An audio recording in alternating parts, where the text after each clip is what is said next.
Hello, I am Erin for Ease Meditation. During this session, we will talk about posture, location, and a couple of other technique issues.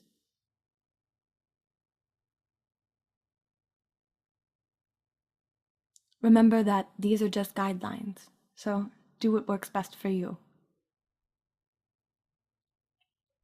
You will know if it's working for you if you enjoy the session, you feel more relaxed or at peace by the end of the session, or you notice a long-term benefit in your life from the accumulated meditation experiences.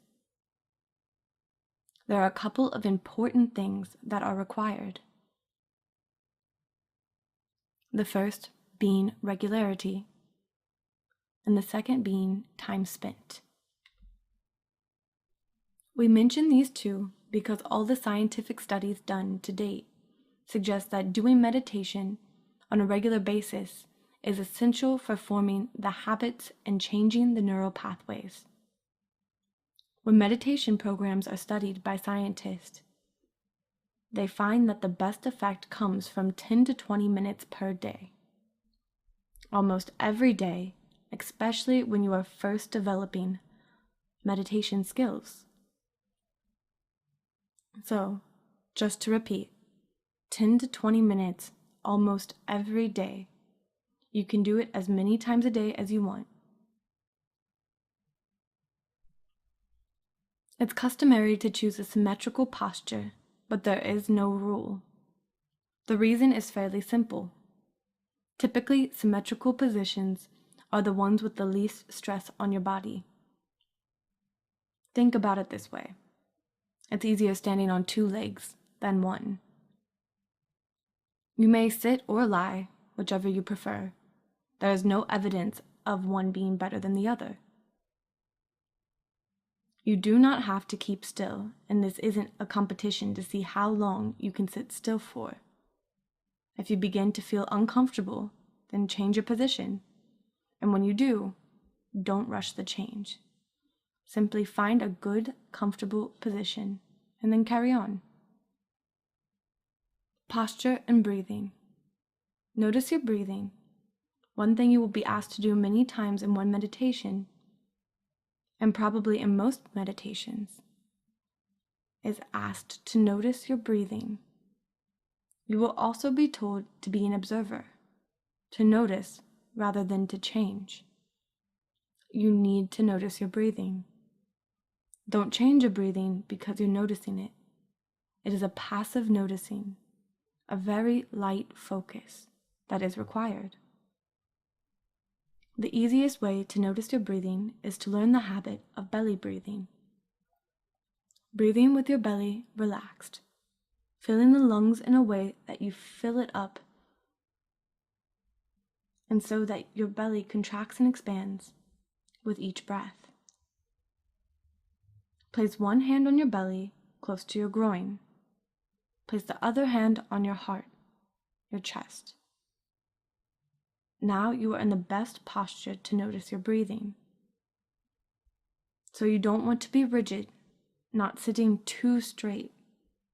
You want to be a little slouch so that your belly can unwind. Breathing. It is easier to observe deeper breathing than very shallow breathing. During your session, you observe your breath. Observe without changing it. If you observe yourself breathing shallowly, on one day, carry on. Observe without changing. Observe without judging.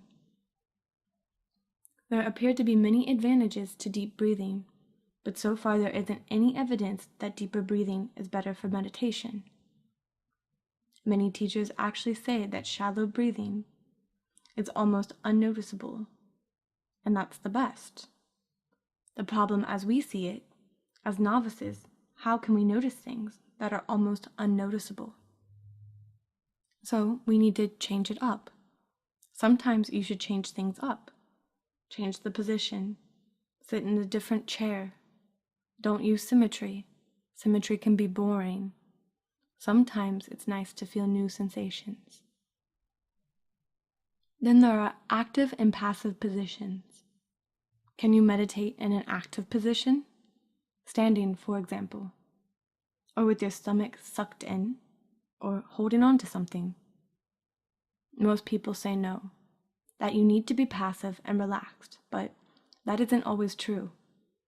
The problem with active positions is that they require mental attention to maintain them, and that attention can undermine your letting go. But that isn't always the case. So we say use any position you like. In fact, holding your stomach in can be very useful in training yourself to sense when the stories of the mind overcome letting go. When your mind gets distracted, you will find that you let go of your belly, and the letting go can be a reminder that you have gotten distracted. You use the reminder to actually let go. Finally, there is focus. Meditation is about focus. It is about bringing your focus back when the mind gets distracted. You don't want to stop your mind drifting off, but you do want to learn the skill of how to let go and bring your focus back to the meditation. In a sense, meditation is the skill of recovering from the failure of losing one's chosen focus.